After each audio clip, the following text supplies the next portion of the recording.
Ay mga idol, finally na-discover ko na ang pinaka-solid na overload pares na maladiwata. Sa sobrang dinadayo, pinupuntahan dahil sa kanilang overload pares na hindi matipid sa sangkap at laman. At grabe, nag-offer din sila ng jumbo chicken at pork chop na may only gravy. Only sabaw at free drinks pa mga pari. Sobrang lawak pa ng lugar nila dito. Parking space at pabanda pa mga bro.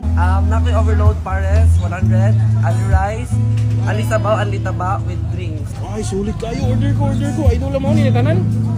Nice. Ay, guwapo ni mo mga ako. Ay, unsa may mga baligya diri? Kasi chicken joy o karang breaded pork chop. Pagpila may mo chicken joy? Dagko Kay ani? tag 120 pesos, breaded pork chop kay 110. 110 pesos. Ali rice and ali sabaw ay with drinks. Ah, na free drinks? Yes, sir. Oh, grabe ka sulit. Sige, order ko.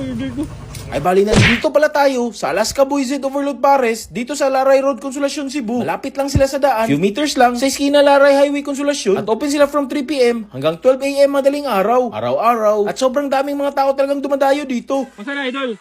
Pork chop. Unli? Yeah, unli. Ah, nice. Ngaunta. Dahil natakam na ako, tara attack na tayo.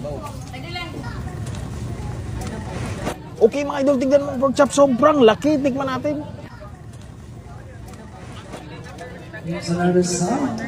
Grabe mga idol, ang sarap ng kanilang pork chop. Grabe yung crispiness na kanilang crust. Kagandahan, meron siyang breadcrumbs. Ang sarap ng kanilang breading mix. Nadudun yung dama, yung aroma ng panglasa. Good job at marination ng kanilang pork chop. Sobrang sarap. Grabe yung gravy nila. Masarap din and perfecto sa rice. Sa kanilang rice na merong konting garlic. Next naman kanilang chicken. Grabe, sobrang juicy inside. Ang sarap ng marination. Nadudun dama yung garlicky flavor niya at mixture. At yung breading sobrang solid. Saktong-sakto, peppery ng konti, garlicky. At masarap talaga. Parang may magic inside. At syempre sobrang solid kasi malaki at perfecto sa kanilang rice at kanilang gravy na tamang-tama lang. Sobrang sarap talaga ng kanilang chicken, promise. Ito na talaga ang Pares Overload ni Alaska Boy Z. Ang Pares Overload ng daming nakakatakot na sangkap. I think meron ditong chicharong bulaklak, meron ditong lechon kawali at iba pa at taba. At lahat ito, anli taba, anli sabaw. Tikman natin. Uy, grabe, solid. Sabaw palang panalo na. Malasa, malinamnam. Nandoon yung manamis-namis ng konti.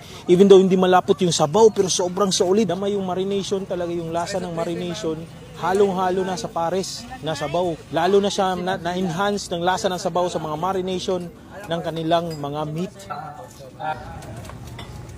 May, solid to.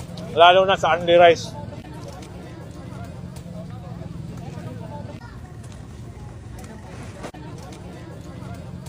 Grabe ang experience dito sa Alaska Boys Overload Pares. At finally, may ganitong klaseng setup na overload Pares dine-in ng mga Paris. Saan ka pa? May chicken at pork chop na. May refreshment pa. Pampalamig ng batok mo ba? Sige, bye.